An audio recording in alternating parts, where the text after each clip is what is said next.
E aí, sabe aquela sensação de que tirar nota 1000 na redação é um bicho de 7 cabeças? Pois é. Hoje a gente vai desmontar esse quebra-cabeça. Vamos entender direitinho o que é argumentar de um jeito que convence e deixar as ferramentas de escrita tinindo para mandar bem. Essa é a pergunta de R$ 1.000.000, não é? Qual é o segredo para transformar uma simples opinião em um argumento que de fato faz o corretor pensar? Uau! A resposta está em 3 coisinhas: estrutura, prova e estratégia. Não é só jogar a ideia no papel, sabe? Tem que mostrar por que ela faz sentido. E é exatamente isso que a gente vai fazer agora. Bom, e para ninguém se perder, tá aqui o nosso roteiro.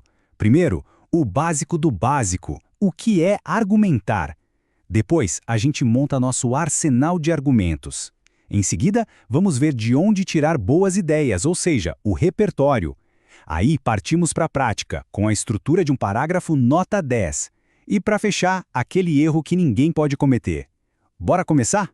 Vamos lá, começando pelo começo, pela fundação da casa. Afinal, o que de fato significa argumentar? Porque, sério, antes de sair construindo qualquer texto, a gente precisa ter certeza de que o alicerce está firme. Entender o que a redação dissertativa argumentativa quer de verdade, esse é o primeiro grande passo.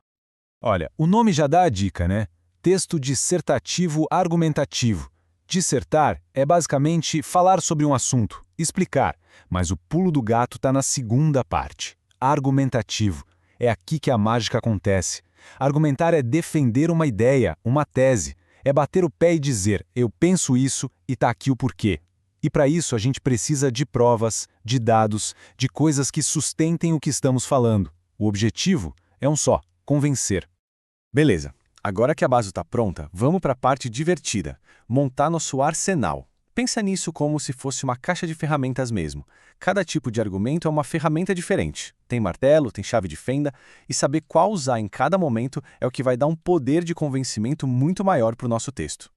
Então, vamos dar uma olhada nas primeiras ferramentas. Tem o argumento de autoridade. Esse é quando a gente chama alguém de peso para a conversa, um especialista, sabe? Depois, o argumento por evidência. Aqui, os números falam mais alto. Dados, estatísticas, pesquisas. Contra fatos, não há argumentos, né? Aí vem o de comparação, que é ótimo para mostrar semelhanças e diferenças e deixar a ideia mais clara. E, por fim, o de causa e consequência. Perfeito para explicar a origem de um problema e o que ele pode gerar lá na frente. E não para por aí, não. Tem mais coisa na nossa caixa de ferramentas. A exemplificação, essa é para deixar a coisa toda mais concreta. Contando uma pequena história, um exemplo prático. A enumeração é quando a gente lista vários pontos para dar mais força ao que estamos dizendo. E a pergunta retórica? Essa é aquela pergunta que a gente faz já sabendo a resposta, só para conduzir o raciocínio. E a dica de ouro é, mistura tudo. Use uns 2 ou 3 tipos diferentes na redação. Fica muito mais forte. Olha só que exemplo perfeito de argumento de autoridade. Imagina uma redação sobre educação. Aí no meio do texto, a gente solta uma dessa, do Nelson Mandela. O peso que isso dá é gigante. Não é só a frase que é boa, é quem disse a frase. É a credibilidade de uma figura como ele que empresta força para o nosso argumento. Ok, a gente já tem as ferramentas, mas e a matéria-prima? De onde a gente tira as ideias, os exemplos, os dados? A resposta está numa palavrinha mágica: repertório. É ele que vai dar sustância para a nossa argumentação.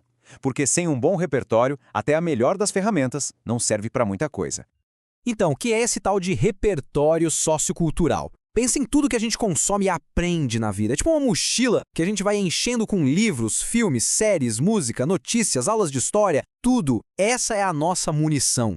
Usar isso na redação mostra que a gente não vive numa bolha, que consegue conectar as coisas e tem uma visão crítica do mundo.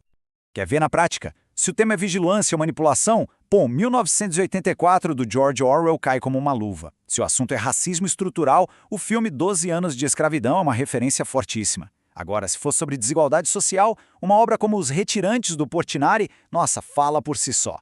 O mais importante é isso. Não adianta só jogar o exemplo. Tem que conectar, explicar por que aquilo tem a ver com o seu argumento. Certo, temos as ferramentas, temos a matéria-prima, agora é hora de botar a mão na massa e montar o quebra-cabeça. Vamos falar da estrutura de um parágrafo perfeito. Pensa nele como uma mini-redação. Ele tem que ter um comecinho, um meio e um fim. Tudo bem amarradinho. E a fórmula para isso é bem simples. São 4 passinhos. Primeiro, o tópico frasal. É a primeira frase, que já diz de cara qual é a ideia daquele parágrafo. Direto ao ponto. Segundo, a gente aprofunda usando o nosso repertório. É aqui que entra o dado, a citação, o filme. Terceiro, a gente analisa isso, conecta com o tema, mostra o nosso olhar crítico. E por último, a gente fecha o raciocínio reafirmando a nossa ideia. Simples assim. E agora, atenção máxima. Chegamos naquela parte que pode salvar uma redação. Vamos falar do erro fatal, aquele detalhe que pode jogar a nota lá para baixo. O pior é que é um erro super comum, mas a boa notícia é que é bem fácil de evitar, depois que a gente entende qual é. O nome desse erro é tangenciamento. Basicamente, é confundir o tema geral com o recorte específico que a proposta pede. Para ficar fácil de entender, imagina que o tema é um campo de futebol inteiro, mas o recorte temático é a bola. Não adianta correr pelo campo todo se a gente não estiver jogando com a bola, entende? Falar só do tema amplo, sem focar no problema exato, faz o texto fugir do que foi pedido. Vamos ver o exemplo prático para não ter erro. A proposta fala sobre a persistência da violência contra a mulher na sociedade brasileira. O tema geral é violência no Brasil, certo? Mas se a redação falar só de assalto, de roubo e esquecer da violência contra a mulher, pronto, tangenciou. A mesma coisa se o tema for educação, mas o recorte for desafios para a formação de surdos. O foco tem que ser total nos surdos. A dica é, leia e releia a frase temática com muita, mas muita atenção.